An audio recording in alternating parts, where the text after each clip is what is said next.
Oi, tudo bem? Meu nome é Alan e hoje eu quero fazer uma review barra impressão, crítica do especial de Ordem Natal Macabro. Que depois de meses e meses sem nada de Ordem, finalmente o Cellbit anunciou esse especial aí pra acabar o ano. Primeiro eu vou tentar explicar o porquê que eu tô gravando esse vídeo. Eu acho que eu percebi nos últimos tempos que não tem muita voz do fandom de Ordem no YouTube. Você tem o Senhor Veríssimo, você tem o Stefano, e não tem tanto canal de Ordem do YouTube que tá falando o que acha e tal. Então se você quiser ver o que as pessoas acreditam e acham dessa temporada, você vai ter que ir pro Twitter, e o Twitter, assim, não sei, não é o melhor lugar. Ainda mais porque, por exemplo, a hashtag já tá tomada de bot. Então é complicado, né? E aí eu separei alguns tópicos aqui e eu vou dizer, assim, o que eu achei dessa temporada num geral e tentar botar umas coisinhas. Primeiro, né, o anúncio desse especial que, assim, Ordem tem tido uns anos muito, eu não vou dizer fracos, mas tem tido anos muito difíceis, né, porque a gente não tem muito RPG e a única coisa que a gente teve foram, depois de 10 meses sem nada, um especial de quarentena, que foi, assim, um puta de um especial, é incrível, é ótimo, é um ótimo especial, mas ainda assim é um especial que durou 2 episódios, não tá na língua padrão de Ordem, que também não contava a participação dos players que a gente viu nas outras temporadas. Que, assim, querendo ou não, acho que dá uma certa distância do Ordem que a gente sempre viu.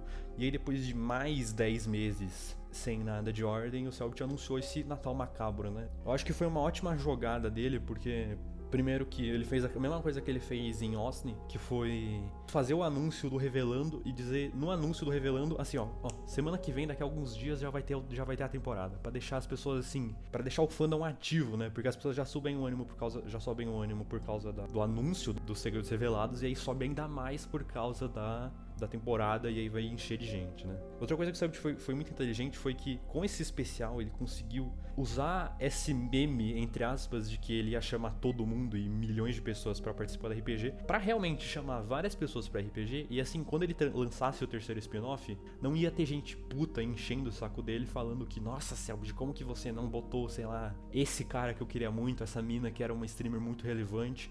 E aí, assim, ele já fez esse especial com 12 personagens e com 12 players, que sinceramente foi bem impressionante pra mim, mas assim, combina totalmente com a temática de Slasher, né? E neles tá muitos nomes que as pessoas pediram há bastante tempo, que até ajuda nesse hype.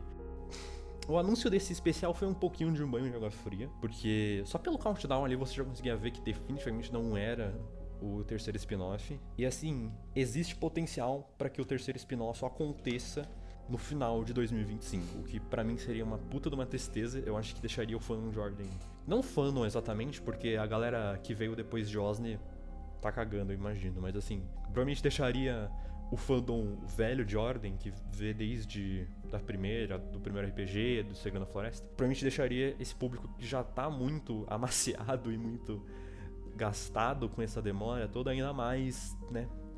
Então, assim, eu espero realmente que o terceiro spin-off seja perto dessa data, então, sei lá, março, no primeiro semestre de 2025, eu acho que seria ótimo. Mas, assim, também não dá pra fazer altas afirmações, porque Ordem não tem tido um grande vários lançamentos em um ano desde 2022, né? E, assim, Ordem cresceu muito depois de 2022. Ordem deixou de ser um estúdio meio... eu não vou dizer mais ou menos, é um estúdio foda, mas Ordem deixou de ser um estúdiozinho ali e virou realmente um estúdio, entende? Com projetor, com câmera cinematográfica, com milhares de pessoas, com dezenas de pessoas trabalhando ali naquela produção pra deixar o ao vivo ótimo. E olha que o Natal Macabro não foi ao vivo exatamente, então eu imagino que o Cellbit tenha até tirado algumas... não tirado, mas assim, não botado todo mundo que trabalharia no ao vivo normal, talvez. Mas isso eu tô presumindo. Inclusive, né, por causa de um vídeo da Bella, a gente consegue perceber que que rolou a troca do estúdio, né? E assim, puta que pariu, Ordem tá uma coisa gigantesca, né? Que coisa bizarra, viado. Tipo, o tanto de monitor, de computador pra fazer a live acontecer, todo o estúdio, que agora é literalmente um estúdio, que tá fechado e tem provavelmente esse isolamento de áudio incrível, tem a parte onde é projetada, que é puta que pariu, uma tecnologia aquilo ali que eu achei que era só uma parede branca, e não é só uma parede branca, definitivamente. Então assim, foi muito... Ordem cresceu demais nesses últimos anos e tem sido... Caralho, isso tá sendo incrível, né? Porque assim, deixa você até meio curioso, porque o público de Ordem... Eu não vou dizer que o público de Ordem não tá crescendo, mas você fica em dúvida de como que o Selbit tá se pagando, né? Porque assim, caralho, se em Calamidade, por exemplo, acho que o Luiz já comentou, mas assim, que Ordem não se pagava exatamente, era o Selbit que pagava e assim, e essa coisa toda, como é que agora tá acontecendo, né? Porque, porra, imagina só.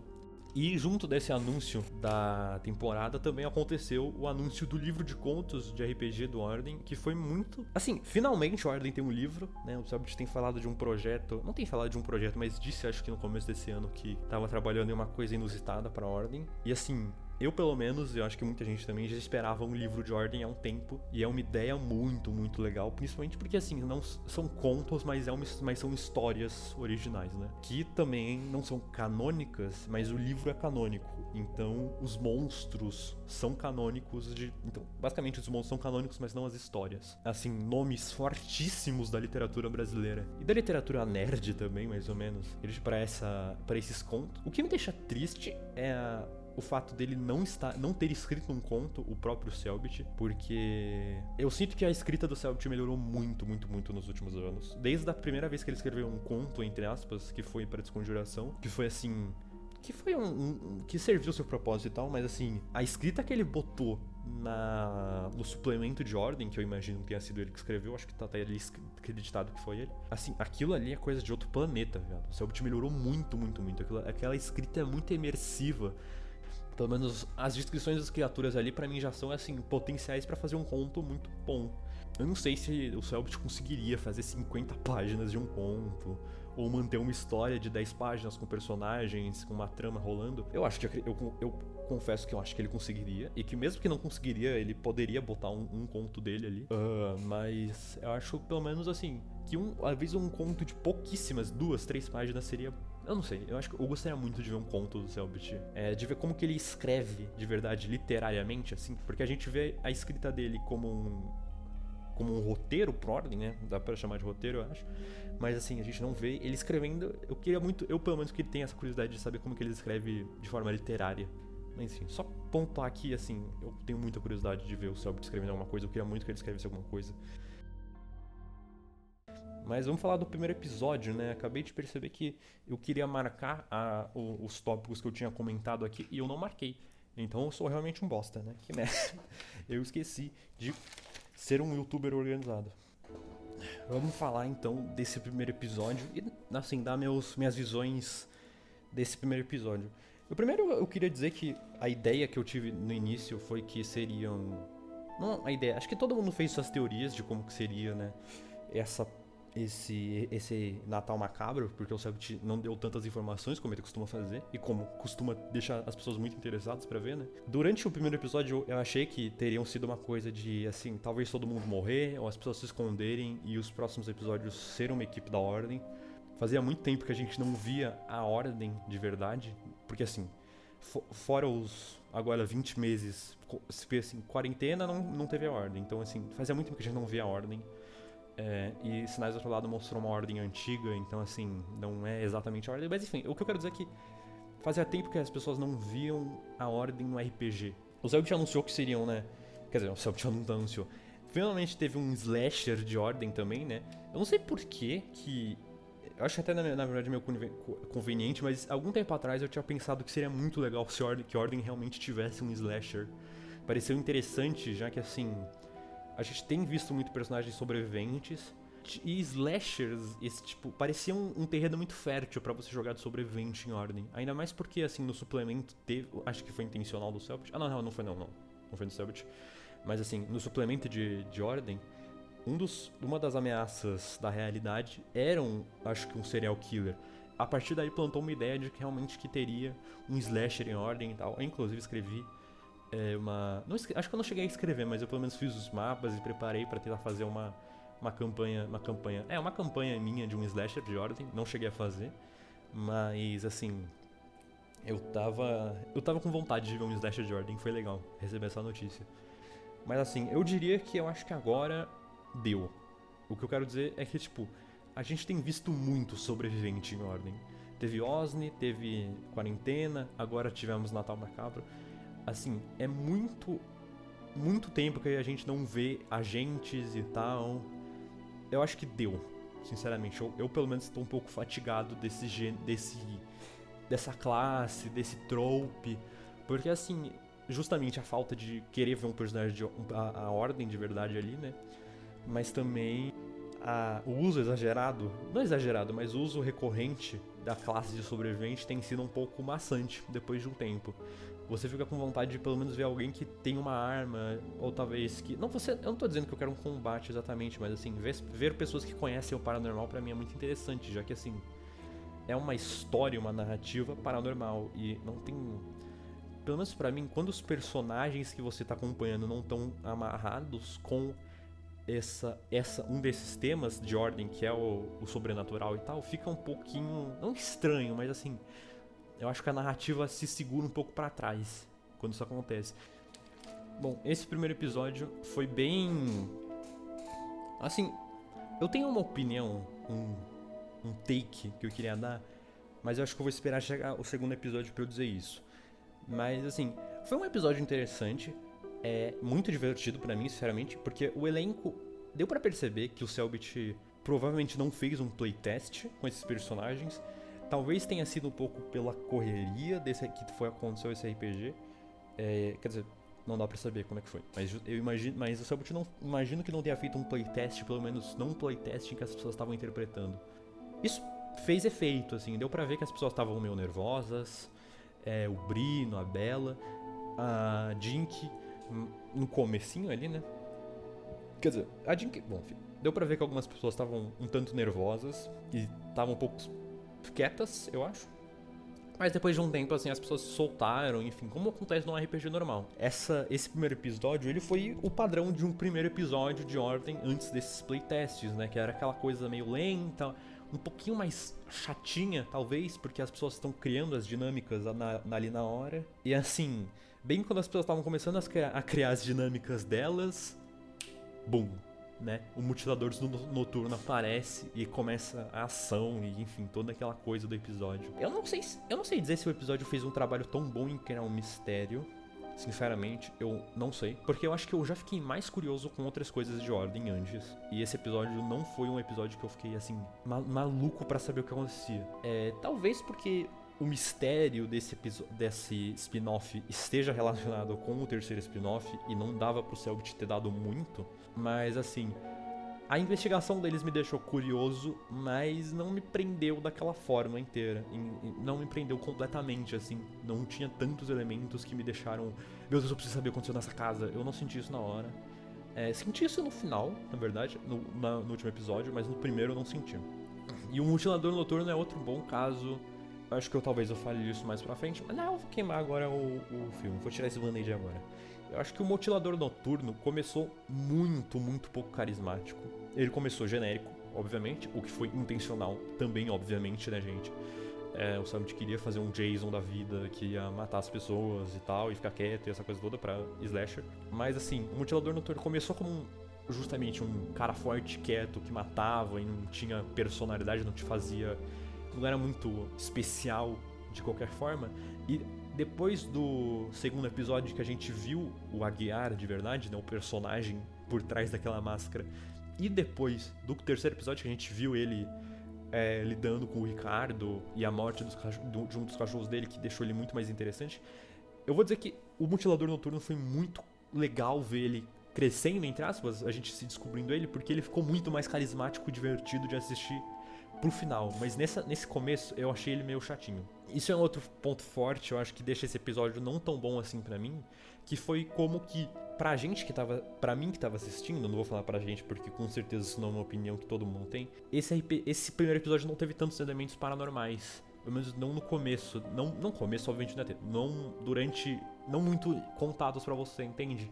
Porque assim, o Mutilador Noturno, a gente sabe agora que ele é um cara que fica forte por causa... Ele tava tentando fazer um ritual e tinha a máscara dele deixa ele mais forte. Então, assim, meio que a força dele é botar essa máscara, entra num frenesi, ataca, essa coisa toda. Mas antes disso, no primeiro episódio, ele parecia só um cara forte que tava matando as pessoas. E assim, a gente recebeu umas gotinhas de que alguém tava tentando fazer um ritual e que tinha uma mulher que tava matando gente ali. Mas assim, assassinato é uma coisa que tem no mundo normal, né? Não ordem e se espera uma criatura, se espera uma coisa, um elemento paranormal mais forte que não teve nesse episódio. Talvez tenha sido culpa dos players, eles só não exploraram as coisas certas ou não tiraram os dados certos para você ter esse elemento paranormal. Pelo menos pra mim, me tirou um pouquinho o interesse. Também tem as mortes, né? Profetizado, né? A gente tem personagens que são relacionados ao paranormal por causa da Nath, que era profetizada, e do Ricardo, que era experimento, né? Por mais que a Nath foi tratada de uma forma um pouco... Acho que ela deu azar, sinceramente. Mas o Ricardo, o Cellbit fez jus à origem dele, com certeza. Mas assim, a gente viu várias e várias mortes nesse RPG. Pra mim foi muito triste que todo mundo que eu gostei nesse começo, que foi a Bela, a Carol e o Guache, morreram, né? No começo, não no começo, mas morreram. E eu fiquei meio triste, que todo mundo que eu gostei morreu. Isso não diminui o episódio, tá? Quem morreu. Eu acho que isso deixa interessante, na verdade. Mas assim, eu nota de repúdio que todo mundo que eu gostei nessa temporada morreu. Todo mundo que eu gostei. Mentira, minto um pouco porque eu gostei bastante do Jorel também. Sei lá, meio que o Jorel não é mais o Jorel. Enfim, mas foda-se. Depois a gente fala disso, né? Segundo episódio. Primeiro que eu queria... Esse segundo episódio, eu acho que ele foi muito, muito bom. Ele foi melhor do que o primeiro episódio pra mim, com certeza. E assim, muito mais interessante. Porque assim, nesse episódio, nitidamente o Cellbit não deu 2 horas para as pessoas explorarem, ficarem criando dinâmicazinha e tal. Ele estalou os dedos, correria, começa o episódio, furou o corredor, furou o trem, furou o pneu do trem, todo mundo teve que ir embora. Essa coisa toda. E assim, a ação não é a palavra, né? Mas o que eu quero dizer é que a parte interessante, o conflito, né? O conflito, ele estava lá desde o começo. Você via um pouco mais dele, do perigo e de tudo mais. No começo do episódio, a gente teve, assim, 2 horas de nada, basicamente, dessa introdução dos personagens. E nesse outro episódio foi bem rápido. E assim, eu entendo completamente, eu já estudei roteiro, que o Cellbit provavelmente queria fazer um primeiro ato pro especial, então ele deu essas 2 horas pra ser o primeiro ato, pra ser os personagens descobrindo e tal, criando dinâmicas, se conhecendo, pro público e pros personagens descobrirem, perceberem o que tá de errado ali e se envolverem na trama um pouquinho. Mas assim, eu não sei, eu acho que essas 2 horas não foi um primeiro ato efetivo. Porque o primeiro ato tem que ser assim, um incidente excitante, tem que ser o que te bota na narrativa, né? O que te bota pra resolver o conflito, o que te mostra o conflito que você vai atrás. E assim, esse primeiro ato, não foi muito isso, entende? Foi mais assim, eles investigando o bagulho, aí eles descobrem umas coisas meio estranhas nos últimos minutos.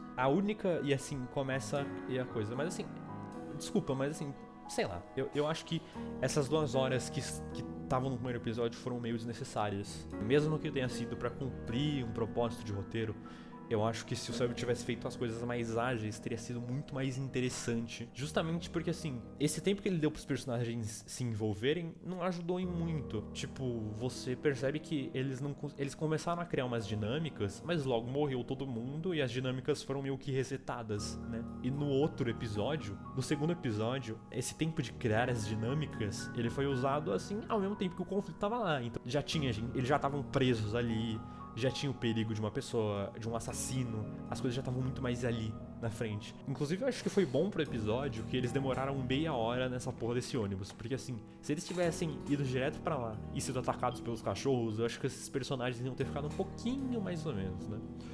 Mas assim, só queria entrar nessa que assim, eu não sei se esse tempo extra que o Cellbit deu pros personagens no primeiro episódio foi necessário. Eu acho que talvez se esse primeiro episódio tivesse tido menos tempo de nada e mais tempo de correria, ele teria sido mais divertido e mais interessante. Esse primeiro ato não fez a função dele de deixar envolvido na narrativa. Pelo menos não eu acho que, não vou dizer que ele não fez, eu vou dizer que, tipo, se fosse só estala os dedos e começa o conflito, o medo e tudo mais, teria sido mais interessante do que esse tempo normal.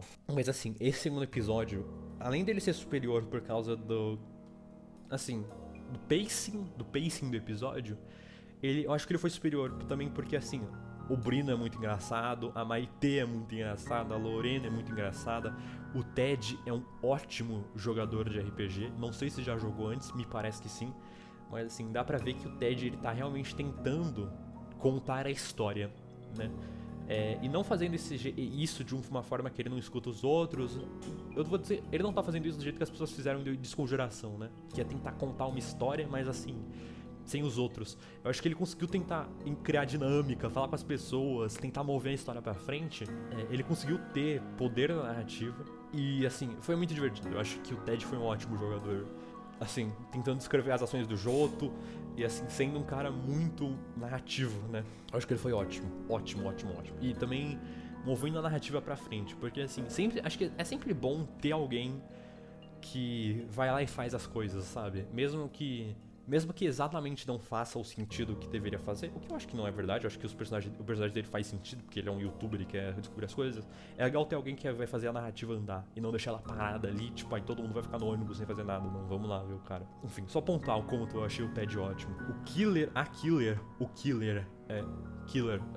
foi muito bom. A Jai é uma personagem incrível. Assim, como personagem não dá pra pontuar porque ela não teve altos momentos, mas assim, como killer, como uma ameaça que os personagens estavam lidando, como conflito, ela foi ótima.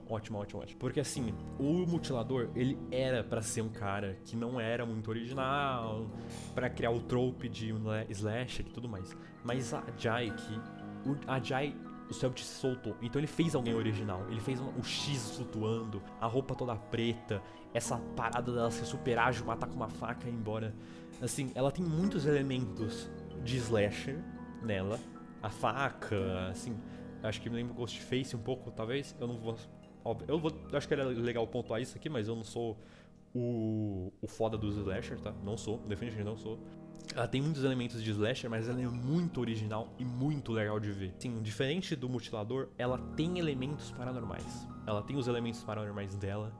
Ela nitidamente fazia uns rituais, ela era assustadora, o shhh que aumentava para todos os lugares. Assim, ela foi uma killer ótima. Não que o Mutilador não tenha sido, mas o Mutilador cresceu em mim e eu acho que cresceu para as pessoas com o passar do tempo. Mas assim, ela, desde o primeiro segundo que ela apareceu, todo mundo amou ela. E assim, o design dela com certeza ajudou, a aparência da personagem ajudou, a representatividade que ela dá pro fandom também ajudou, com certeza. Eu acho importantíssimo isso, né? Uma personagem não binário. Não sei, eu gostei muito da Jai, foi uma killer incrível. Eu diria que é a melhor killer desse... Quer dizer, eu não vou dizer... Talvez tenha sido o melhor killer desse RPG, porque eu acho que se você contar o Jor-El, você fica meio de mãos atadas, porque o Jor-El tem construção pra virar um killer. A gente não viu a construção, né? Ótima killer. Esse episódio foi incrível. A investigação que... Diferente do outro episódio, a investigação foi meio que movida por eu não vou dizer metagaming, porque não foi metagaming, mas assim... No segundo episódio, eles foram obrigados a investigar. Eles precisavam. No primeiro episódio, eles meio que fizeram uma investigação porque eles queriam... Porque é um RPG, a gente precisa investigar, essa coisa toda... Assim, realmente, né? Por que você vai entrar numa casa pra passar um acampamento e você vai começar a investigar tudo? Mesmo que possa ter um assassino ali, velho, você não vai começar a investigar as paradas sem uma motivação clara, né? E os personagens do primeiro episódio não tiveram uma motivação clara pra investigar tudo. Eles começaram a investigar porque era um RPG, porque eles precisavam fazer isso. Você tá preso Você não tá preso. Você está num acampamento assustador, você tá com medo que alguém possa aparecer, eu não vou começar a abrir as prateleiras pra ver documento, entende? Eu vou começar a tentar me armar, por exemplo, fazer essas coisas assim.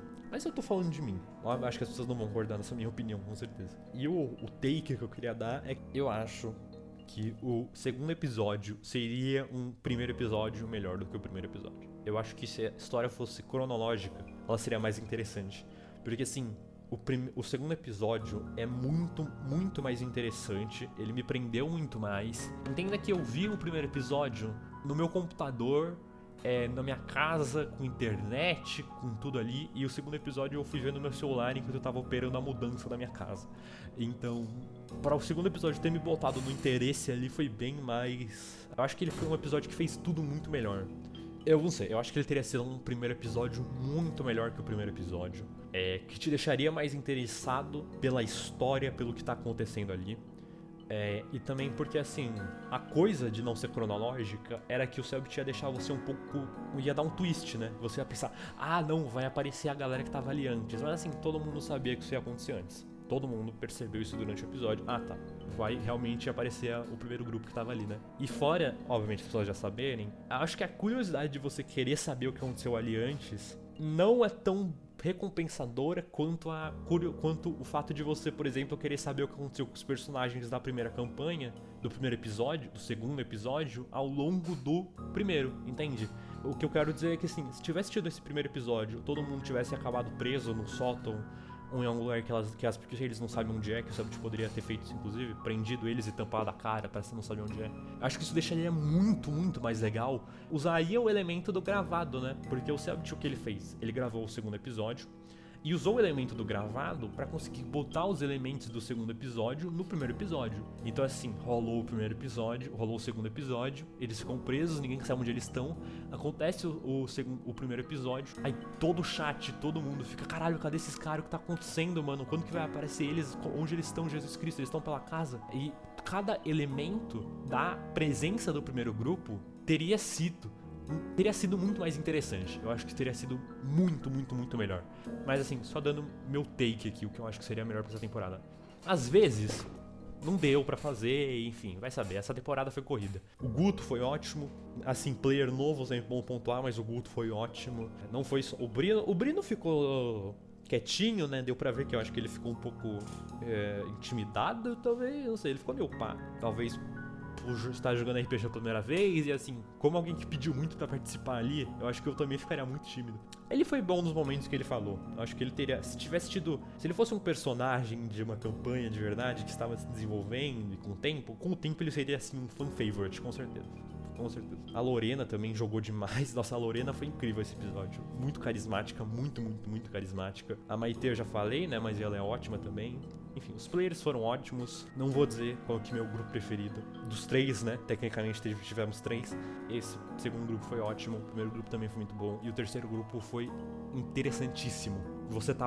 Eu tava muito curioso pra como que ia acontecer as coisas nesse terceiro grupo, tá? Pelo menos pra mim, vou estar falando um pouco da minha vida pessoal, mas me deu muita ansiedade pensar que, assim, esse primeiro episódio do RPG, ele foi lento e ele teve muito tempo para essa criação de dinâmicas e os personagens se conhecendo, assim, se conhecendo porque, assim, os personagens já se conheciam, mas eu tô dizendo se conhecendo no sentido, assim, eles não se conheciam, né, porque o Cellbit não fez um playtest, então eles não se conheciam exatamente, né, por lore se conheciam, mas não exatamente. E eu fiquei com muito medo de que o segundo episódio e o terceiro episódio seriam a mesma coisa. Então eles seriam lentos e assim, devagares, porque eles estão se conhecendo e tal, e essa dinâmica difícil, mil coisas. No caso, porque no segundo episódio seria outro grupo, e no caso do terceiro, porque seria metade do primeiro grupo com metade do segundo grupo. Então seriam novas dinâmicas se formando, mais uma vez, coisa lenta. Mas assim, mais um ponto pra elogiar o Cellbit, que ele fez isso não acontecer, botando justamente o conflito pra ser mais rápido, né? Não foi chato isso, mas assim, eu acho que 3 episódios assim seria muito mid.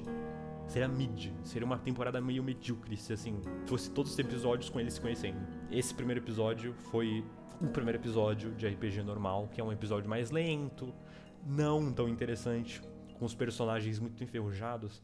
E os outros episódios eles foram muito melhores por causa do pacing mais rápido. Então não foi enferrujado, não foi tão desinteressante. Mesmo que não tenha sido o primeiro episódio desinteressante, mas assim, foi mais interessante nos outros. Agora vamos falar do terceiro. Cara, esse episódio, puta, mano, eu não tenho palavras pra quão bom foi esse terceiro episódio. Não tenho palavras, não tenho. Eu vou dizer que Ordem Paranormal sempre tem um ponto forte nos seus finais, assim. Desde Segredo na Floresta, todo o final foi muito forte, muito emocionante, muito difícil, né?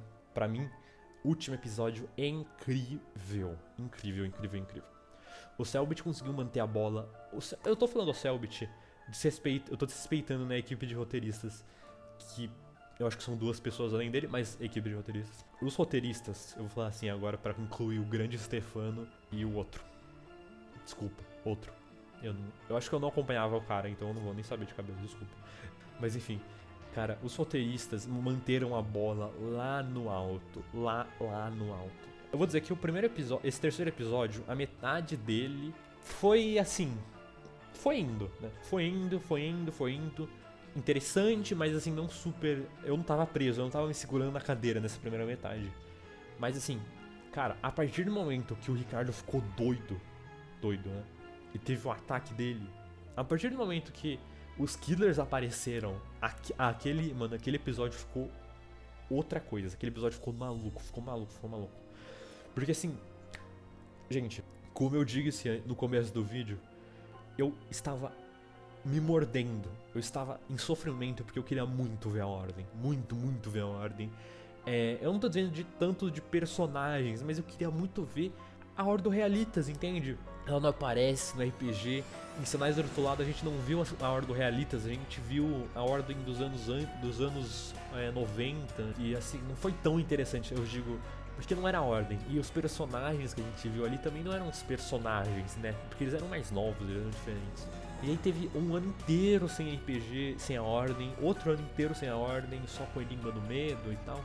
E aí, caralho, finalmente, quando apareceu um cartãozinho, e quando mostrou que era a Ordem, eu fiquei doido. E quando eu percebi, quando eu lembrei do Condomínio Azul, gente, eu tava em outro planeta. Tipo, eu tava... Cara, eu fiquei muito feliz, muito feliz. Porque assim, o Cellbit fez hype pra esses caras do Condomínio Azul há tempos. Ele botou eles no suplemento, botou no caso a Eduarda no suplemento. Vou dizer que ela não tá no suplemento fazendo uma coisa boa ali não, viu? Mas ela está no suplemento. A trilha dela não é assim uma das melhores, né? A Eduarda já tava ali antes, então você já tava criando essa construção. Com a Eduarda aparecendo, eu fiquei muito curioso pra ver o Hugo, fiquei muito curioso pra ver o Cassiano. Não tanto assim, do certo que eu acho que a minha ordem de amor por eles é Hugo, Eduarda e Cassiano. Quando eu li Condomínio Azul, fiquei muito feliz, muito feliz. E quando eu ouvi o Cellbit fazendo aquela vozinha de língua presa, cara, eu tava ali em cima, mano. Eu tava ali, ó. Eu tava doido. Eu estava muito feliz com isso. E assim, nossa, foi muito bom ver a Ordem, finalmente, a Ordem de hoje em dia. E eles não apareceram numa cutscene sem falar nada, entende? Eles apareceram de verdade, com van, com aparelho, com arma, com ritual. Porra, nossa. Eu queria muito ver eles, eu tô muito feliz que eles apareceram. Muito feliz que eles apareceram. A volta do Bastet também, né? O maior dublador de toda a Ordem. Alguns diriam que o maior dublador é o Lobinho. Eu não aceito isso. Pra mim, o maior dublador é o Bastet. O Bastet tá ali desde o começo dublando. A galera, na real, dublou uma coisa antes do Bastet dublar. Mas assim, o Bastet, viado, dublador incrível. Adorei ver o Bastet. Eu acho que isso foi uma ideia na hora que o Cellbit viu que teve quando o Bastet apareceu no estúdio. Então ele gravou aquilo ali antes e tal. E acho que é por isso que o áudio tá meio mais ou menos. Mas assim, foi muito legal ver o Bastet de novo. Esse corpo morto ali que também criou um mistério, né? De caralho, quem que eles mataram antes? O que tá acontecendo? E foi um policial ali da delegacia do Aguiar que foi investigar o bagulho e já tava contado com a Ordem. E também isso... Assim, o Cellbit respondeu aquele misterinho que era se a Ordem agora estava conhecida entre a polícia, né? Porque assim, desde Calamidade parecia que a Ordem e a polícia estavam trabalhando juntas, mas agora a gente sabe que não exatamente, entende? Tipo, a polícia sabe da existência da Ordem, tipo, por rumores e tal. Talvez tenha uns caras que lidam com uns bagulhos sinistros, assim. Mas eles não têm exatamente o número da Ordem, toda a delegacia e liga e resolve o problema aqui. Não é assim que funciona. Queria ter visto um pouquinho daquela dinâmica do Ricardo e do Breno. não vi, não deu pra ver, ele não deu tempo dessa dinâmica, mas eu queria muito ter visto essa dinâmica do Ricardo e do Breno. Mas assim, o Breno teve seu brilho, né? E o Ricardo também, na verdade. Então assim, tiveram seu brilho separado, mas não seu brilho junto, pelo menos não ainda. Enfim, a gente teve a volta também pra aquela cabana, que assim, desde o primeiro episódio eu acho que eu tava querendo muito que eles investigassem aquela cabana, porque assim, foram embora. E assim, fiquei, caralho, cadê essa cabana? A gente teve o abandono daquele cadeado que me deixou, mano, esperneando, pensando que, tipo, ia rolar um TPK. Pensei muito, mano, vai rolar TPK, não vai ter o que fazer. Eu não achava que ia rolar um TPK, porque, tipo, ai não, a Killer não vai conseguir ser derrotada e tal. Eu achei que ia rolar um TPK porque, tipo, eles deram muito azar e não dava tempo deles pegarem o troço pra matar a Killer. Então ia só... Assim, o Selbit ia matar os caras de um em um e assim, fiquei muito surpreso. Com esse não TPK, eu acho que já dá pra falar, né? Esse não TPK, ele aconteceu por um fator. Por um fator que mostra uma evolução no Selbit. Talvez isso tenha acontecido porque ele tá há muito tempo sem mestrar também. Mas assim, cara, tanto que o Selbit usou a regra do legal nesse episódio, não tá escrito. Não está escrito, cara, não está escrito. Ele usou tanto. Gente, acho que vocês não têm noção, viado. Tipo, o Selbit, a regra do legal ali, que é quando... é um RPG, tem mecânicas e tudo mais, mas você tá foda-se as mecânicas, vamos fazer isso aqui porque isso é legal. O Selbit fez isso muitas vezes, eu tenho certeza. Primeiro que, assim, eu duvido que o Jor-El tenha conseguido, assim, quebrar aquele cais com um chutinho. Não ia dar. Ele fez aquilo ali pela regra do legal, por exemplo. Eu acho que toda a luta contra aquela assassina também... Quer dizer, não foi a regra do legal, não. Essa não foi, mas assim... Eu acho que esse episódio teve muitas regras do legal. E assim, o Selbit dando opção, não opção, mas assim, ele falando, mano, faz isso aí porque você pode. Por exemplo, o Phelps deixando o outro cachorro com medo, que foi uma coisa que eu pensei muito ali, porque tipo, no Ordem, os caras estão lutando contra criaturas paranormais que vão lutar contra eles, nem o que tá acontecendo. Mas assim, um bicho, um ser vivo, ele foge, entende? Ele tem medo, ele quer viver acima de tudo. Então faz todo sentido o cachorro sair correndo, por exemplo. Isso foi muito legal, e foi uma regra do legal. Ele ter usado a origem da Shaniqua naquele começo, né? Dela sendo mateira. O Jor-El tendo quebrado aquele bagulho, foi a regra do legal. Eu fico em dúvida se... Eu digo o Jor-El ter conseguido quebrar com um chutinho só. Mas assim, eu fico em dúvida se o Kais era pra quebrar ou não. Eu acho que era. Quer dizer, eu acho que era porque, assim, tinha coisa no tabletop, então eles realmente viram aquele Kais quebrando os players, né? Eu fico muito em dúvida. O que era pra fazer com o barco? Entende? E o que era pra fazer com aquele barco e com aquele combustível que pesava também? O que era aquilo? E também, se era pra quebrar o cais, por que o Selbit não descreveu isso pro Ricardo, pro Phelps? Quando o Phelps estava passando por ali, ele podia ter descrevido. Não sei, eu acho que foi intencional, né? Era pra você poder quebrar aquilo ali. Eu não acho que daria exatamente pro Jor-El quebrar com uma porradinha só, né? E também a gente finalmente teve um momento em que o Selbit fez aquela coisa de tipo, vocês precisam tirar... Ele precisa tirar esse número, e ele tirou o número, entende? Isso não acontecia há tempos, assim, porque o Selbit sempre falava, o Killer precisa tirar, sei lá, 2, e o Killer tirava 3, e aí todo mundo ficava feliz, o Killer tirava 1, todo mundo ficava feliz. Mas assim, finalmente aconteceu o que os dados, né, estão ali pra fazer, que foi aleatorizar a coisa e deixar interessante aí, tirou 8. Assim, eu vou dizer que matou o Ricardo, mas não matou o que tava dentro dele. Eu acho que essa é a minha teoria pra dizer o que aconteceu. O que tava dentro do Ricardo, aquela coisa que tava olhando pra lua e tal, não morreu. Aquilo ali não morreu. Espero muito ver isso de novo no spin-off de Sangue. E eu vou dizer que eu não espero não. Eu quero ver. E assim, eu preciso da volta do Ricardo como um monstro ou qualquer coisa assim. Ou a volta dele como personagem, talvez, por que não? Mas assim, eu quero muito ver o Ricardo como uma criatura depois disso tudo. Um lambi-salame, essa coisa de sempre, né? A Melissa foi muito interessante. Essa guerrinha deles pela máscara. E, cara, nossa, eu vou ser sincero que descrever esse episódio aqui vai ser difícil. Vai ser difícil porque eu tô muito passional e muito com ele na cabeça. Mas assim, a briga da Melissa com o Jorge pela máscara foi incrível. Eu acho que foi incrível porque a Lori mandou muito bem na Melissa nesse episódio. Ela tava minha favorita e morreu, né? Justamente minha favorita morreu nessa merda. O Ricardo também tava de preferido, morreu também.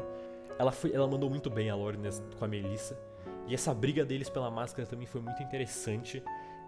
Se você tirar as mecânicas de jogo, a obsessão dela pela máscara e a obsessão do Jorge pela máscara torna as coisas muito, muito interessantes também. Muita gente tá no Twitter falando que assim, ai, nossa, eu queria muito que a Melissa tinha que usar essa máscara, meu Deus, a Melissa tinha que estar com a máscara, isso é injusto. Mas assim, eu confesso que eu acho que a melhor pessoa que podia ter pegado aquela máscara, pegou a máscara. O Jor-El é a pessoa pra ter aquela máscara. O Jor-El usou... Eu acho que depois de ver esse episódio eu percebi que eu sou muito parecido com o Matt. Porque assim, tudo que eu queria que acontecesse com a pessoa que usou a máscara, o Matt fez. Tudo. Tudo. Tipo, o Matt, ele não... Cara, as pessoas... No Ordem, normalmente, quando tem um potencial pra uma coisa muito legal acontecer, ela não acontece. Porque assim, os players não pensaram na hora, ou as pessoas pensam que é metagaming. Por exemplo, o Joey não conseguiu se enfiar a relíquia de energia, o Dante não conseguiu botar a máscara de conhecimento, a máscara do desespero. Toda vez que pode acontecer uma coisa muito, muito, muito legal, não acontece. Quando as coisas dependem de uma escolha de player, normalmente eles não dão a escolha mais legal. Eles não fazem a escolha que é tipo a coisa que mais surpreende você, que mais você quer ver. Eles fazem aquela coisa que o personagem faria, ou que eles, né? Como jogadores queriam. E tipo, o Matt, ele fez tudo certo. Então tipo, ele botou a máscara e zerou a sanidade dele, por exemplo. O Selbit falou, você tá com uma puta de uma vontade de matar. Aí ele matou a Melissa. Faz todo sentido. Eu acho que inclusive as pessoas esquecem que assim, as pessoas estão tendo debate sobre o Jor-El muito assim, sem pensar na máscara, né? Tipo, as pessoas acham que o Jor-El fez tudo de propósito, só que assim, ele botou uma máscara que literalmente falou que fazia ele querer matar pessoas, e ele matou uma pessoa, tipo, deu um disparo de vontade de matar gente, ele matou uma pessoa. Ele botou a máscara, ficou doido e matou a Melissa, e mandou o Jorge correr, porque ele sabia que estava doido, né? O Jorge saiu correndo, o Jorge, graças a Deus, se encontrou com o Breno, não foi aquela coisa de cada um por si, né? Na real, ele se encontrou com o Breno depois, mas assim, todo mundo tá... Nossa, esse momento foi muito incrível, porque assim, o Ricardo morreu, a Melissa morreu, a Shaniqua já tava morta. Então você tinha o Breno, o Jorge e o Matt, né? E o Jor-El. O Jor-El estava com a máscara indo pro cais, indo pro killer. Então você entende que, assim, o Jor-El tava com um plano em mente de usar aquela máscara contra os killers do jeito certo, que era o que eles realmente deviam fazer. Entende? Era o que todo mundo... Ele tava doido e, assim... Era a ideia usar a máscara contra os killers. O próprio Jorge disse pra ele fazer isso. Ele tava indo lá fazer isso. O Jorge foi pra mansão pra ver o que tava embaixo do tapete, que tava muito curioso. E assim, encontrou com a killer e caiu naquele poço. E assim, aquele poço que nem a killer entrou. E assim, mano, ele não desceu o poço. Ele pulou o poço, viado. Ele pulou naquele bando de... Mano, ele pular do poço foi muito descolado. Foi muito maneiro. E o Breno foi investigar aquela cabana e, mano, encontrou um cetro de energia ali muito assustador. Encontrou informações bizarras sobre as coisas. Tipo, todos eles estavam fazendo coisas muito interessantes, muito interessantes. Eu tava com minha atenção totalmente virada pra aquilo ali, porque assim, eu queria saber o que tinha na cabana, eu queria saber o que tinha na mansão e o que tava naquele buraco. E eu queria muito saber o que o Jor-El faria, o que o Jor-El tava planejando. O Selbit ter feito o mutilador ficar surpreso e o Selbit fez o mutilador ficar surpreso com o Jor-El de máscara antes do Jor-El tentar distrair ele. Então assim, foi uma construção de várias pessoas. O Selbit tentou fazer a coisa mais legal possível. Mesmo que o cara... Tipo, porque o mutilador sabia que aquilo ali não é possível e ele matou a velha. Então, tipo... E ele viu a cova sendo escavada. Então ele sabia que eles podiam pegar a cova, botar e tal. Se você pensar assim, ele realmente podia ter ficado de boa com aquilo ali. Mas assim, o Selbit fez ele não ficar de boa. Ele fez o cara ficar, tipo... Mestra. E você entende que ele tava cagado de medo, porque ele matou, ele prendeu a mestra dele, ele traiu ela. E ela apareceu ali. E assim, o Matt indo interpretar, e o Matt sendo um personagem que era um ator que pode interpretar, pode enganar. Enganando o cara e o Selbit usando, por causa dessa enganação, por causa dessa jogada de mestre, deixando ele matar o killer, deixando o conflito ser um pouco resolvido. Então, você entende que, tipo, narrativamente... O Selbit fez o Jor-El. O Jor-El fez um sacrifício. O Jor-El matou a Melissa. O Jor-El botou a máscara e ficou doido. E o Selbit recompensou ele por isso. E o Selbit recompensou ele por ter sacrificado algo por um sacrifício. fazendo ele conseguir matar o Killer de uma forma mais fácil do que deveria ter sido originalmente, eu imagino. Então, tipo, isso foi muito foda. Foi muito foda. E assim, depois disso ele foi saindo correndo pra matar outro Killer, né? Porque ele queria aproveitar. Nessa, o Guto tava indo até o centro, né, do acampamento, e o Jorge já tinha conseguido fugir pelaquela roda de fuga ali que o Cellbit tinha bolado. Porque assim, eu acho que naquele mapa devia ter várias rotinhas de fuga ocultas, né? E também naquele calabouço ali rolou meio que a revelação de que o Dalmo era um Killer, mas assim, eu não percebi, eu vou ser sincero, acho que a maioria das pessoas não percebeu naquela hora. Mas assim, meio que rolou a revelação, né? Aí o Jorge se encontra com o irmão dele que, lembrando, está doido, está, assim, fudido da cabeça. O irmão ameaça ele, mas assim, pra mim, eu acho que o Jor-El fez aquilo pra tentar fazer o irmão fugir, entende? Ele não fez aquilo de doido, tanto que você percebe, se você olhar com atenção, se você ver com atenção, o Jor-El ele não terminou de contar e ele não realmente fez nada quando acabou a contagem. Ele começou a contar, o irmão correu e ele parou e foi embora. Ele ia embora, né? Mas aí a Killer apareceu. E assim, tudo calculado, cara, tudo calculado. Tipo, o Matt e o Jor-El usaram totalmente a máscara ao favor deles. Não foram precipitados, não tomaram escolhas pensando, ai, meu personagem tá doido, eu vou fazer essa coisa porque ele tá doido, então ele não pode pensar racionalmente, ele não pode fazer nada. Não foi assim.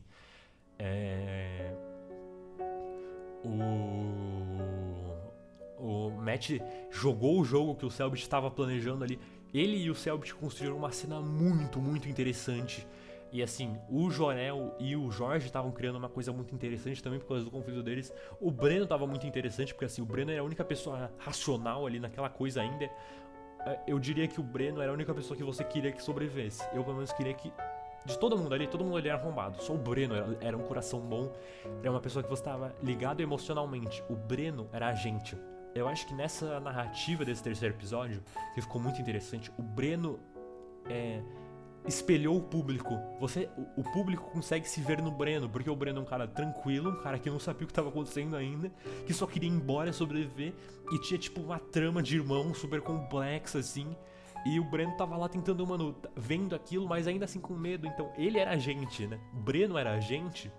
E o Jorge e o Jor-El, eles eram os personagens, entende? Porque inclusive isso é um ponto forte, eu acho que as pessoas deviam fazer na criação de personagens, que é lembrar que, tipo...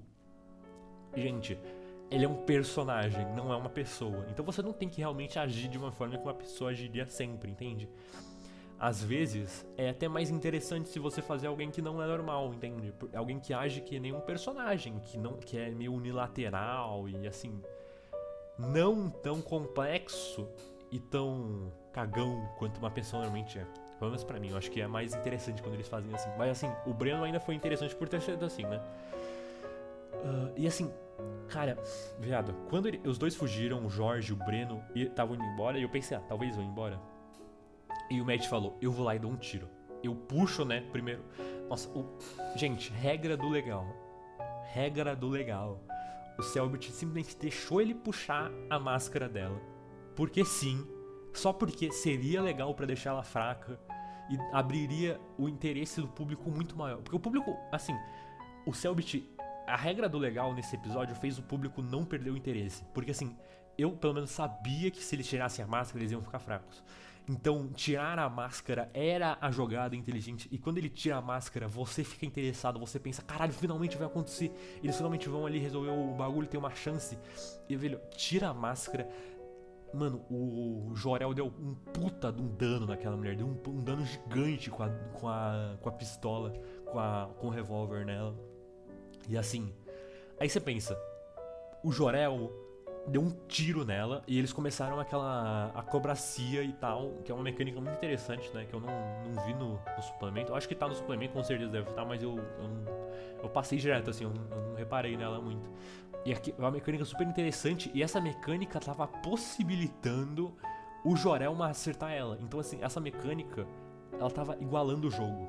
Ela tava deixando os dois paralelos e tava tendo uma chance deles matarem ela. E quando eles veem que o Jor-El está lutando contra ela e está tentando matar a Killer, aí você entra. O que uma pessoa faria? Foda-se, eu vou sair correndo, eu vou aproveitar a chance pra assumir. O que os personagens fizeram? Os personagens voltaram e abraçaram a chance de matar ela, porque aquilo ali é um RPG, não é realidade. Então, foda-se, a gente vai lá, porque assim, essa é a nossa chance de terminar com essa desgraçada. E maluco, que nervoso que me deu quando o Jor-El perdeu a arma, deixou ela jogada e ninguém pegou ela. Tudo que eu queria era a porra do... Eu tava pensando assim, né, o Guto vai pegar a arma e atirar nela porque ele tem muita agilidade, então ele seria bom com a arma. E talvez tenha pontaria também, não sei. Mas não fez isso, né? Mas assim, cara, que tanto de regra do legal, velho. Todo mundo indo pra cima dela e o Jor-El conseguindo acertar 2 tiros na Killer e tipo... Cara, ela tava fudida. Então assim, se todo mundo batesse nela o suficiente, ela ia morrer, com certeza. Ou ia ficar fudida, ia ficar... não é dopada, né? Mas tipo, ia tomar stun. E assim, mano, a sua... Cara, a expectativa tá lá no alto, o interesse tá lá no alto. Tá todo mundo... Caralho, o que tá acontecendo? Viado, o que vai acontecer? Tá todo mundo... Eles podem tentar matar a chance... Eles podem tentar matar a mulher, mas ao mesmo tempo os riscos estão muito altos.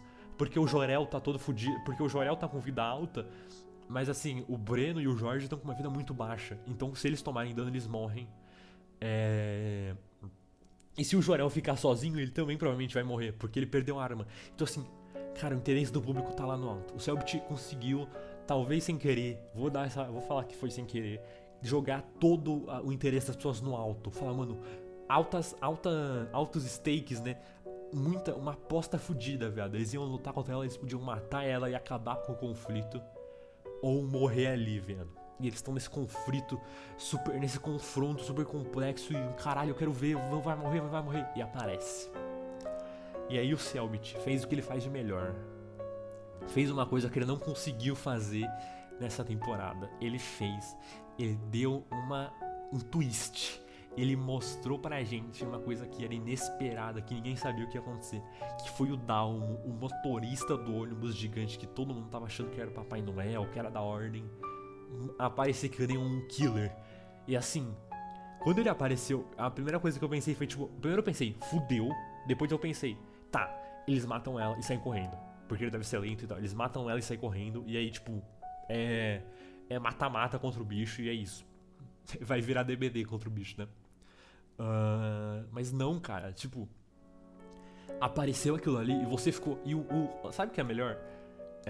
Muita coincidência, mas assim, o L Joga se deu ao trabalho de explicar pro público quem é aquele cara. Que, tipo, eu não tinha entendido exatamente. Tava vendo aquilo ali, eu tava vendo aquele cara e falei, cara, que porra é essa? Tem outro killer. E, tipo, o L Joga explicou e eu fiquei, caralho, porra. Então, tipo, porque assim, o L Joga ele explicou e assim, você pensa, será que é o Dalmo, o cara? Será que é o motorista? E assim, quando o L Joga explica, você tem a confirmação, né? Então é satisfatório mesmo que você já soubesse quem era. E assim, você fica puta que pariu, o motorista e a mulher já tá fudida, mas eles podem tentar lutar contra ela ainda, porque tipo, o Breno tá com uma arma, então uma arma de ritual, né, um bagulho super especial. Viado. E aí o Cellbit, cara, quando você acha que não tem mais como ele aumentar esse combo, cara, o cara já tava com 50 hits no combo. Cara, esse combo tava nas alturas. O Cellbit, nossa, caralho, o seu interesse pela temporada aumentou todo depois de tudo isso. E aí o Cellbit, ele vai lá. E eu não sei se estava no roteiro isso, se era pra assim acontecer, ou se, enfim, ou se não, mas assim, ele pega, a bola já tá lá em cima, e ele pula 1 bilhão de metros e levanta ela pra caralho. E aparece quem? Aparece a equipe dos detetives, gente. Aparece os heróis, aparece a Ordem. E assim, aparece a Ordem como a gente nunca viu, entende? Não como a gente nunca viu, mas aparece a Ordem como a gente sempre quis ver, entende? Porque assim, eu acho que a gente... Velho, a Ordem é uma organização que tá salvando as pessoas, que tá aparecendo, que estão sendo os fodões, que estão lidando com o paranormal. Eles são incríveis, a Ordem é forte, a Ordem é foda. E assim, quando a Ordem aparece e você vê ela assim, você vê como as pessoas enxergam a Ordem nesse universo. E você vê, viado, você vê a Eduarda, que é a confirmação, né? Porque você sabia dela do Superman, então é realmente eles. Você vê o Hugo com a Nerf dele, rosa, estranha, não sei o que é aquilo ali. Você vê o Cassiano, que finalmente ficou foda. Finalmente ele fez jus. O Cassiano que virou basicamente um proto-Joey ali, né? As pessoas estão falando que ele é parecido com o Kaiser, mas assim... As pessoas não assistiram o RPG, eu acho. Enfim, foda-se. Mas assim... Aparece eles três, e eles três estão muito, muito fodas. E você pensa... Cara, pra mim pelo menos, eles devem ter tipo 15 de Nex. Eles não são fortes. Eles não tem como eles serem super fortes, assim, né? Porque se você pensa que a Ordem, a elite da Ordem tem tipo 55 de Nex, os caras que estão ali mais ou menos, que não fazem muita missão, tem uns 15, uns 20, eles devem ter por aí, né? 2 anos de Ordem, eles eram adolescentes, então eles não fizeram tanta missão ainda. E tipo... Eles aparecem e eles estão fortes, cara. Tipo, eu pelo menos pensei que eles estavam super fortes. Eu pensei, caralho, vai rolar um combate. Eu achei que ia rolar uma sessão de ação grande, né? Então, tipo, o Dalmo ia conseguir levantar a van, eles iam lutar contra o Dalmo, lutar contra a mulher, tentando salvar todo mundo. Porque, tipo, ninguém ali tinha medicina, por exemplo. Então, quando o Killer deixava... Tipo, é o que eu quero dizer. O Killer, ele era um killer. Então, tipo, se ele te rasga inteiro, você morre e não tem o que fazer. Mas dessa vez, como era um combate com ajuda e com gente experiente, faria todo sentido se a Selbit adicionar uma regra de morrendo. Então, assim, você tomou dano, você tá morrendo, ele vai lá e te salva. Não, cara. Ele, tipo... Nossa, foi muito foda, foi muito foda. Então, deram um stun na porra do Jor-El. O Jor-El virou assassino de verdade, né? Finalmente. Porque, assim, antes do Jor-El, ele tava só, tipo, tentando proteger o irmão dele enquanto ele tava doido. Então acho que até existia a possibilidade de reparo. Mas quando o Jor-El, cara, pela última vez, ele vira o Killer, ele mata o Jorge, né? Sem querer, o Jorge faz o L joga, decide que vai tramar pela narrativa, né? O L joga. Cara, o L joga, eu não vou conseguir cuspir todos os elogios que eu quero para ele, mas assim, o L joga fala. Porque assim, o Matt e o Rafael é foda, né? O Selbit eles estavam fazendo tudo pela narrativa, tudo. Eles não estavam deixando a narrativa cair, tudo pela narrativa. Regra do legal, foda-se. Pau no cu da mecânica. Vamos fazer as coisas serem legais e interessantes pro público. E o L joga, fala e faz o quê? Ele adiciona o drama, ele adiciona cara, você tentou matar essa mulher e eu vou tentar, não faz isso, e tomou um tiro na cabeça sem querer. Porque assim, o Jorge não se sacrificou pela mulher, gente. O L joga se sacrificou, mas não o Jorge. Tava tentando tirar ela da frente. E ele, porque assim, o Jorge, ele é um cara que não se importa com as pessoas, ele tá foda-se. Tudo que ele queria era que essa mulher se fudesse, que ela fosse investigada, e ele tava querendo ajudar os caras da Ordem. Mas ele não queria assim, ai não, eu quero que ela fique viva, não. O Jorge tirou ela da frente pra evitar o tiro. É aquele tipo de situação que dura 2 segundos e que você não pensa. E esse tipo de situação foi o que fez ele morrer. Foi um errinho idiota. Foi aquela coisa desde o começo do episódio, ter rolado muito combate à distância, sem aquele medo de você acertar a pessoa e ela morrer, né? Que é uma mecânica no Ordem, que sim, se a pessoa tá num combate corpo a corpo e você atira, você pode afetar as duas pessoas. Mas assim, as granadas não estavam afetando exatamente os dois, tudo não tava afetando. E dessa vez, cara, ele foi atirar na mulher que tava agarrada no irmão dele e ele virou tiro na cabeça. Se o Selbit estivesse jogando o jogo como tá no sistema e ele jogasse um dado e se fosse par, seria no Jor-El. Assim, só seria mais legal se fosse pelo sistema mesmo, mas assim, cara, aquilo ali complementou tanto o personagem do Jor-El e, mano, fez tudo ficar muito mais incrível. Tudo ficar muito, muito, muito mais incrível. E assim, o Jorge morre, o Jor-El vira o caçador de gente, né? A máscara toma conta da cabeça dele, ele finalmente enlouquece pelo sangue, se dá pra falar mais ou menos assim. Inclusive, eu acho que ele meio que deu uma... Sim. O olho dele ficou vermelho, essa coisa toda, ele virou uma coisa extra, né? Talvez, inclusive, minha teoria é que ele aumentou de Nex pra caralho também, então assim, o Jor-El definitivamente ficou muito mais descolado depois disso, que eu quero dizer. Aumentou de Nex pra caralho, enfim, essa coisa toda. E aí, Caralho, eles conseguem segurar ele, por sorte. O Breno consegue segurar ele, cara. A gente não...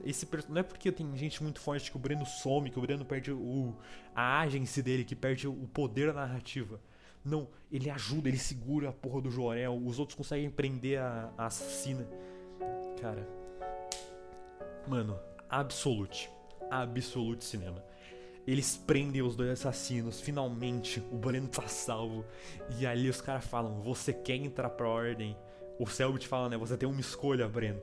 E aí, velho, o Breno fala... O Guto basicamente fala que sim, né, mas ele descreve, assim, ele dá um discurso e fala, não, minha avó falou pra ajudar as pessoas, minha avó falou pra eu voltar pra casa seguro, finalmente consegui voltar pra casa seguro.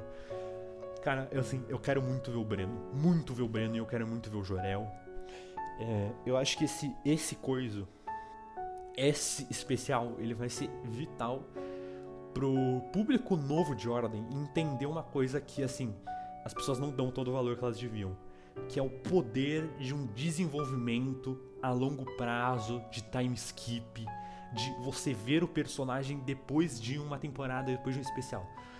Porque, assim, desde que começou esse trambique de spin-off, fã de Ordem esqueceu, né? Os fãs de Ordem esqueceram que os personagens, você se apaixonava por eles depois de uma temporada inteira, eles mutavam, eles se desenvolviam. Não, assim, todo mundo do spin-off tava morrendo, sumia, você não via mais. A gente não viu ainda de novo, né? E aí finalmente, cara, a porra do Selbit vai provavelmente dar pra eles um spin-off de sangue, vai mostrar o desenvolvimento. E eu vou dar 2 apostas aqui. Eu acho que nesse spin-off de sangue, o Selbit pode trazer a Amélie, o Olivier, o Chico. Ele pode trazer as pessoas da Ordem, as pessoas do spin-off. Eu acho que ele pode fazer isso. Eu não sei se trazer o Chico, o Lírio e a Dara dá, porque assim, eles estão 40 de Nex, e então, isso é um Nex bem alto assim, tá ligado? E assim, a Amélie não tem como ela passar dos 15 pra mim. Eu acho que a Amélie, o Oliver não tem... A galera de Ozzy não pode estar mais que 15, assim. Então isso vai ser meio estranho, mas assim... E o Breno também vai estar com tipo 5 depois desse spin-off. Depois de tudo isso ele deve estar no 5. Depois de fazer uma missão ou outra ele pode estar no 10, assim, mas assim... se você quiser seguir o livro, o que assim... Acho que depois de falar tanto da regra do legal, eu vou ser um pouco hipócrita de falar pra você seguir o livro, mas assim... No livro, uma missão, meio que... Se você resolver uma missão na ordem, você consegue 5 de Nex, né? No base, eu digo. Então, assim... Vai que o Breno resolve umas 2 missões, ele resolveu tecnicamente uma, não vai que ele consegue ali... Tá ligado? Enfim. Mas isso cria um paralelo meio estranho que, assim, alguém com 100% de Nex resolveria 20 missões só, o que é meio estranho, né? Mas assim, esse final... E assim, depois de tudo isso, o Selbit deu tempo pra galera fazer um discursinho, mostra o povo, tem cena pós-crédito, a gente vê que os killers vão voltar, a gente vê aquela sanfona, mas é sanfona? Acho que é sanfona. Que eu vou dizer que a primeira coisa que eu pensei quando eu vi a sanfona foi em mar, foi em oceano, foi tipo... pirata toca isso, né? Mas assim, provavelmente vai ir mais pra lá de circo, né? De trupe. Ele vai copiar o Hollow Knight. Fazer a trupe de sangue, assim, entende? A gente viu ali os 2 membros do grupo que faltavam. E a Agatha, dublada pela dubladora de Língua do Medo. A Agatha descreve que agora a gente vai começar um ritual que vai finalmente vai ter continuidade disso, vai ter uma continuidade real entre esse especial e o spin-off. Que é uma coisa que... Cara, que saudade de ter continuidade nesse RPG, que saudade. E teve o 6º membro, né, que eu imagino que seja o Jor-El. Porque assim, vamos ser sinceros, se você... o plano não era que a velha morresse. Eu acho que não era. Isso aí foi coisa do Aguiar estando maluco, assim. Talvez querendo se promover na polícia. Então, tipo... E o próprio símbolo... Que eles usam, tem 6 coisas, né? Fora a coisa com o demônio, 6 e tal. Tudo bem que um pentagrama tem 5 pontas, né? Mas assim, eu acho que sempre era pra ter sido 6. E a velha era pra ser a 6ª ponta, né? No caso, a primeira ponta, né, que eles vieram depois, mas assim, eu acho que é isso. A gente vê a trupe inteira e a gente vê ali o cara que parece que é uma máscara de Griffin, mas na real eu percebi, quando as pessoas compraram a imagem deu pra perceber, né, que tipo, não é um bico aquilo, a porra ali, é tipo uma boca. Então ele é tipo aquela imagem da lua bizarra, que não sei se eu vou encontrar pra botar no vídeo. Com a boca aberta e um sorrisão, o que deixa ele com um design muito, muito foda. Na minha opinião, pra mim, ele é o melhor design, só de ter essa porra dessa boca bizarra. Então, e ele deve ser o de conhecimento também, né? E também a gente vai ver aquela mulher do centro, que assim, aquela pessoa do centro, eu falei mulher porque assim, eu acho que ela é a filha do Dalmo, porque o Dalmo, ele é um homem negro, ele é bem forte e tal, a gente vê aquela pulseirinha com o Oxalote, que parece uma coisa de ter uma filha. E, além disso, assim, você entende que eles estavam distantes, provavelmente, porque a filha foi presa e tal, então o Dalmo devia estar fora da filha e ele já tinha perdido eles. O grupo, né, já tinha se separado, então ele talvez não visse a filha a tempos. Aquela mulher, aquela pessoa nitidamente tem dreads, então assim, cabe ela ser uma pessoa negra. Sei lá, pra mim ela é a filha do Dalmo, mas eu posso estar sendo, sei lá, eu posso estar errado. Vai que é o Dominique, né, mas eu não acho que vai ser, tem o Dominique. Porque assim, o Dominique tem literalmente a ver com a narrativa principal de Ordem, e o Dominique é um personagem especial. Eu não acho que ele nem deveria voltar, sinceramente. Eu acho que eles deviam... Assim, eu não acho que eu acho que o Dominique não é o Dominique. Eu acho que não é o Dominique. Tô sincero.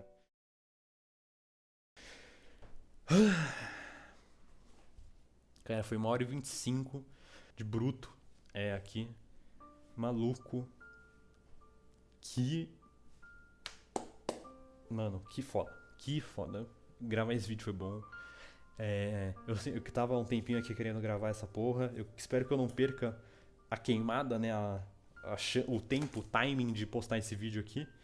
Com a alta do RPG e tal. Ou às vezes eu seguro isso aqui até o terceiro spin-off. Mas assim, eu amo Ordem. Eu amo Ordem. É uma coisa incrível na minha vida, representa muito pra mim. Eu não vou me alongar, porque assim, eu acho que na internet muita coisa representa muito pras pessoas. E assim, toda série que existe na internet, alguém viu todos aqueles episódios na hora, durante anos, e aquilo representa muito pra eles e tal. E Ordem é a mesma coisa. E assim, amo Ordem. Essa história é incrível. O Selbit tem potencial pra fazer uma coisa incrível. Eu não vejo a hora desse ciclo acabar. Talvez em 2025, talvez em 2026.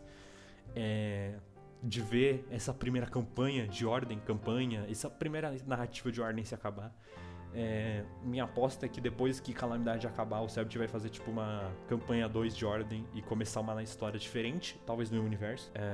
Tipo o que o Critical Role faz, mas assim, também não. Mas eu acho que pra gente vai ser isso. Outra história com outra coisa acontecendo entre várias temporadas. E é isso, né? Acho que eu ainda vou fazer um vídeo falando do Joey. Eu vou fazer um vídeo pra gente falando de Sword Art Online e outro vídeo pra gente falando de Língua do Medo. Talvez se eu for continuar gravando vídeo e tal, não sei como é que eu vou fazer isso aqui também, não sei se eu vou botar gameplay de fundo. Eu não gravei minha cara, mas assim, é isso. Esse é o vídeo. Espero que vocês tenham gostado, quem assistiu aí tudo. Não sei se vai ficar longo, se vai ficar curto, mas assim, espero que tenham gostado. Espero que isso alcance a alguma pessoa de verdade, que não seja só eu vendo esse vídeo no YouTube repetidas vezes, que é assim, uma coisa que acontece muito com canais que eu já tentei criar. Não sei, eu só queria dar voz assim, pra falar de como eu gosto de Ordem e de mostrar o quanto essa narrativa me impressiona e o quanto ela me motiva pra eu mesmo tentar escrever, eu mesmo tentar ser uma pessoa mais criativa, talvez trabalhar com arte. Ordem me influenciou muito, eu amo Ordem, eu amo tudo que o Selbit criou. E é incrível esse spin-off, assim, mesmo depois de tantos, esse spin-off, esse especial, mesmo depois de tanto tempo em que a gente esperou pela narrativa de Ordem se terminar, eu tô muito feliz que a gente tá tendo histórias ótimas, que a Ordem tá crescendo, e assim, bom, mas é isso, né? A Ordem vai crescer ainda mais muito, eu ainda quero esse spin-off antes do final do ano que vem, porque assim, Eu não sei se vocês perceberam, mas assim, esse spin-off ele acontece tudo por causa do Natal. Então ele precisa acontecer no Natal, esse spin-off. E, gente, todo ano tem Natal. Então, assim, e se ele esperar até o Natal do ano que vem, de 2025, pra fazer esse RPG, né? Aí eu fico doido. Aí eu corto meus pulsos. Mas, assim, também é melhor ele fazer isso agora do que fazer isso na hora que rolar o Enem, né? Que aí eu tô fudido, né? Se eu for fazer o Enem com o Cellbit lançando RPG ao mesmo tempo, que eu vou estar destruído, né? Mas, enfim, é isso. Obrigado por assistir. Se inscreve, dá like, compartilha, por favor, por favor, por favor. Eu queria muito que esse vídeo alcançasse mais pessoas. Muitas pessoas. Porque assim, eu não sei, eu só queria ter voz e falar o que eu gosto de Ordem. Eu adoro esse fandom. Eu não sou uma pessoa que consegue ser tão ativa no Twitter. Então assim, o YouTube é o meu lugar pra eu falar as coisas que eu quero e pra expressar o quanto eu amo Ordem. Eu até queria ter feito essa série, esse vídeo ter sido mais uma série falando dos episódios separadamente, mas assim, com a mudança de casa que eu fiz aqui, eu não consegui gravar 3 episódios. Mas é isso. Espero que vocês tenham gostado. E é isso. Fim. Obrigado por assistir.